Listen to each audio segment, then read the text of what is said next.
반갑습니다. 1월 29일 주일 큐티 스케치 시간입니다. 오늘 본문은 사무엘상 4장 1절로 11절까지의 말씀입니다. 오늘 본문은 이렇게 시작합니다. 사무엘의 말이 온 이스라엘에 전파되니라. 이스라엘은 나가서 블레셋 사람들과 싸우려고 에베네셀 곁에 진치고 블레셋 사람들은 아벡에 진쳤더니 블레셋 사람들이 이스라엘에 대하여 전열을 벌이니라. 그 둘이 싸우다가 이스라엘이 블레셋 사람들 앞에서 패하여 그들에게 전쟁에서 죽임을 당한 군사가 4,000명 가량이라.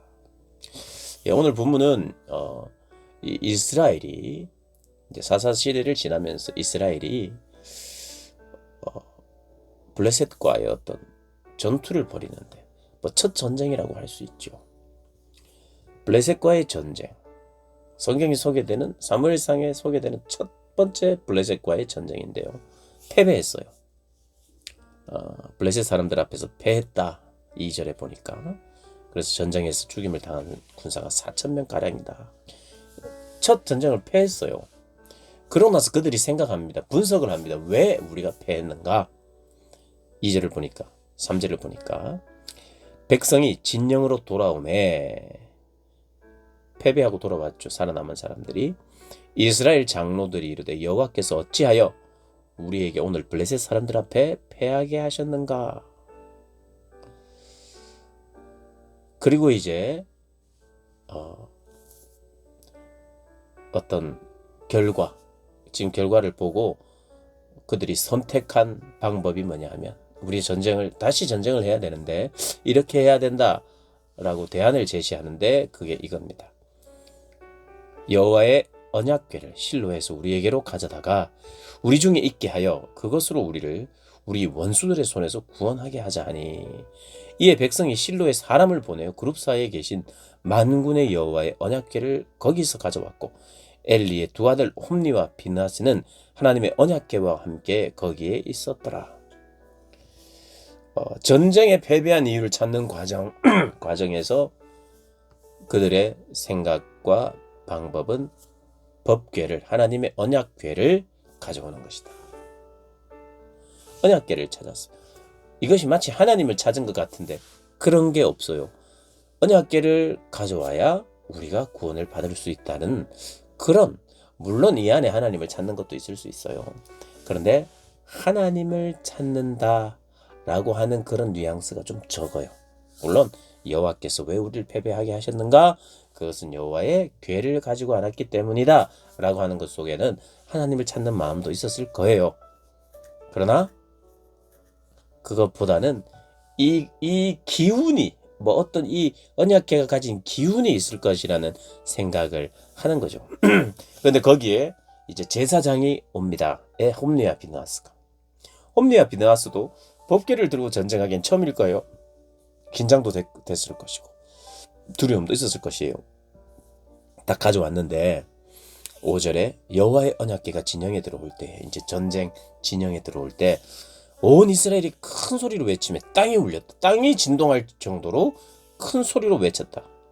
6절 블레셋 사람이 그 외치는 소리를 듣고 이르되 히브리 진영에서 큰 소리로 외치면 어찌 됨이냐 하다가 여호와의 궤가 진영에 들어온 줄을 깨달은지라. 여호와의 궤가 들어왔구나, 이런 이야기들을 블레셋 사람들이 하게 되었어요. 근데 블레셋 사람들이 여호와의 궤를 알아요. 그들이 들었던 이야기가 있어요. 이스라엘 백성들, 가나안 땅에 도착한 이스라엘 백성, 그리고 가나안 땅을 정복한 이스라엘 백성들의 이야기를 알아요. 출애굽하면서 여호와 하나님이라고 하는 그분이 광야에서 40년 동안 그들을 지켰고 그들의 진영 중간에는 항상 법궤가 있었으며 여호와의 임재가 있었다. 그리고 이스라엘 백성들의 신은 여호와인데 법궤가 왔다는 것은 여호와가 왔다는 것이다. 애굽에서 승리하고 광야에서 살아내고 가나안 땅에 들어와서 전쟁을 한 전쟁의 신 그 여호와가 이제 왔으니 우리는 끝났구나, 이런 두려움에 사로잡혀요. 7절을 보니 블레셋 사람이 두려워하여 이르되 신이 진영에 이르렀도다 하고 또 이르되 우리에게 화로다. 전날에는 이런 일이 없었도다. 우리에게 화로다. 누가 우리를 이 능한 신들의 손에서 건지리요. 그들은 광야에서 여러 가지 죄와 재앙으로 애굽인을 친 신들이니라. 그러니까 법궤가 왔습니다. 그들이 그것이 비록 신앙적인 선택이라 할지라도 조금은 애매해요. 이스라엘의 사기가 오늘 올라갔어요. 이제 왔다. 여호와가 왔다. 여호와의 궤가 왔다. 우리는 이긴다. 그래서 와 했어요. 그리고 보니까 분위기에 거기에다가 블레셋은 어떻게 하느냐? 두려워했어요. 그럼 이쯤 되면 전쟁은 이긴 거죠. 블레셋이 막 두려워했고 이스라엘의 사기는 올라갔고 법궤는 왔고 신앙적으로 뭔가 의지할 만한 것이 눈에 보이고 그런데 어떻게 됐습니까? 9절을 읽어보면 블레셋 사람들이 이렇게 이야기합니다. 죽으면 죽으리라. 마치 에스더의 고백처럼. 블레셋 사람들아 강하게 되며 대장부가 되라. 너희가 히브리 사람의 종이 되기를 그들이 너희의 종이 되었던 것 같이 되지 말고 대장부같이 되어 싸우라 하고 죽으면 죽으리라 하는 마음으로 그들이 오히려 더 용기를 내서 싸웠는데 결과는 어떻게 됩니까? 법궤를 빼앗겨버렸어요. 져버렸습니다. 2전 2패. 홈리와 비느하스도 죽었어요. 어제 본문에 하나님의 예언의 말씀이 이루어지는 거예요. 근데 오늘 이 본문은 굉장히 좀 중요한 교훈이 있습니다. 분명히 이들은 하나님의 개입을 요청하는 기도를 했을 거예요. 이스라엘 백성들이 기도 안 했다고 생각하시면 안 됩니다. 전쟁을 위해서 기도했고 법궤를 가져오면서 기도했고 하나님의 개입을 원하는 기도였어요. 그리고 하나님의 역사를 원하는 기도였을 거예요. 회개가 있었을까? 회개도 아마 있었을 거예요. 그런데 승리를 위한 회개, 전쟁의 승리를 위한 회개, 이것이 어떻게 보면 진정성이 없는 회개일 수 있어요. 이스라엘 백성들에게 나중에 이제 선지자 예레미야 선지자 예레미야서를 보면 이스라엘 백성들이요 선지자의 말을 우리가 애굽으로 내려가려고 하다가 예레미야에게 묻습니다. 우리가 하나님의 말씀을 듣겠습니다. 우리에게 말씀해 주십시오. 하나님이 어떻게 말씀하시느냐. 애굽으로 내려가려고 하는 이스라엘 백성 장로들이나 대표들에게 내려가지 마시오 그랬어요. 그럼 안 내려가야 되는데 내려갑니다. 말을 듣겠다 해놓고서는 하나님 앞에 아주 당장의 위기를 모면하기 위한 진정성 없는 회개가 있습니다. 당장 승리를 해야 되니까 진정한 회개가 아니라 승리하게 해주세요. 도와주세요. 우리가 회개합니다. 역사해 주세요. 회개합니다. 역사해 주세요. 이 회개가 진정성이 없어요. 여러분 TV 드라마를 보거나 그러면 용서를 구하는 사람이 가끔은 진정성 없이 용서를 구합니다. 꿇어 앉아서 내가 용서를 좋아. 내가 그럼 어떻게 하면 용서해 줄 거야? 내가 꿇어 앉으면 되겠어?